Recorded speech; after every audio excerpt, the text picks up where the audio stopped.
Hello সবাইকে, কেমন আছেন সকলে? আশা করছি অনেক বেশি ভালো আছেন। তো আজকে ছোট্ট একটা স্কিন কেয়ার ভিডিও শেয়ার করব। তো ভাবলাম আপনাদের সাথে শেয়ার করাটা দরকার। সবাই আমরা একটু স্কিন কেয়ার করতে চাই। তো চলুন তাহলে আমি কিভাবে স্কিন কেয়ার করি সেটা একটু দেখিয়ে দিই। এই যে এখানে আমি নিয়েছি মসুর ডাল বাটা, তারপর নিয়েছি টক দই, আর সাথে হালকা একটু বেসন নিয়েছি। তো ফ্রিজে যেহেতু টক দইটা ছিল সেহেতু একটু নর্মাল হওয়ার জন্য আমি বাইরে রেখেছিলাম, তো একটু গলে গিয়েছে। তো এখন আমি এর সাথে অ্যাড করব হচ্ছে মধু। তো আমি এখানে এই মধুটা ব্যবহার করছি, এটা বাহিরের। তো এটা আমার হাজব্যান্ড নিয়ে এসেছিল, তো আমি এটাই ব্যবহার করছি। এখানে আমি জাস্ট আমি 1 চামচ পরিমাণ দিচ্ছি, এখানে বেশি দিচ্ছি না।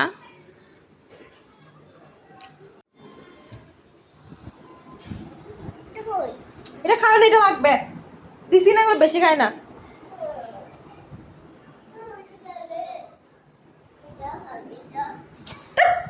ঘুমা, বেশি ডিস্টার্ব করে ঘুম পাড়াই ঘুমো তুমি উড়ি গিয়ে না।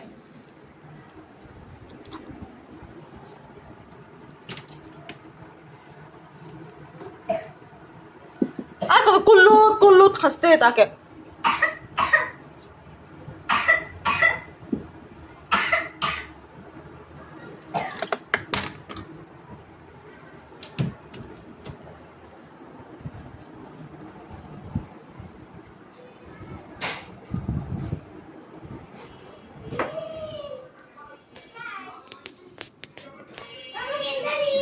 যা তোর জন্য কর।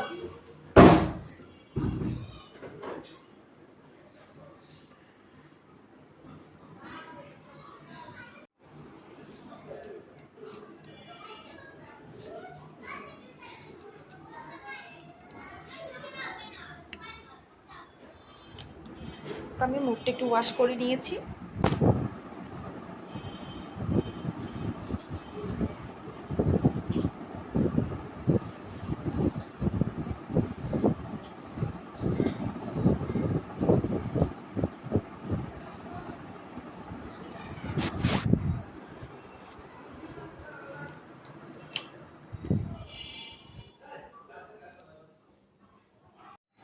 তো আমি মুখটা হালকা করে পানি দিয়ে ধুয়ে নিয়েছি।